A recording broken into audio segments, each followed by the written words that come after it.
was the presence of God. There were no printed programs, no famous names, no scheduled sermons. In many meetings, Evan barely spoke more than a few minutes. Sometimes he simply sat, face buried in his hands, tears streaming as the congregation sang spontaneously hymns echoing from heart to heart like waves of heaven. The Spirit led everything.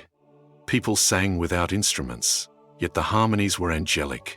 Prayers erupted from every corner of the room, often overlapping with tears and declarations. Sometimes there was complete silence. Thick, weighty, holy silence for several minutes. And in that silence, God spoke. News of the meetings began to spread like wildfire. The newspapers couldn't ignore it. Headlines across Wales began reporting the strange and beautiful happenings in Lahore. Secular journalists sent to cover the events often returned shaken, unable to explain what they had witnessed. One wrote, "It feels as though God himself has stepped down from heaven and into this little town." Within weeks, the revival exploded beyond Moriah Chapel. Other chapels in the region were filled to capacity. Services ran from early evening until 2 or 3 in the morning, and yet no one wanted to leave. Even pubs began to empty.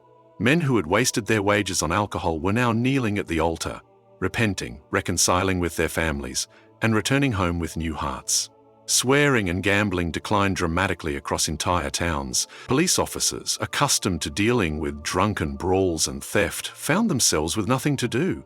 In some areas, they formed quartets and sang in the meetings. Miners returned to the pits with changed attitudes. Their foul language disappeared. In fact, some collieries had to retrain their pit ponies because the animals no longer recognized the miners' cleaner speech, free from the curses that had once been so common. Church choirs were overwhelmed with new members. Bible sales surged. Debt was repaid. Stolen goods were returned. Family feuds were resolved. Entire communities were transformed, not by force, but by the undeniable power of God's Spirit. And Evan, always humble, always burning, never claimed any credit. He often wept behind the pulpit, sometimes unable to speak for long periods, overcome by the weight of glory. He wasn't a showman, he was a vessel. He believed what was happening was not revival because of him, but revival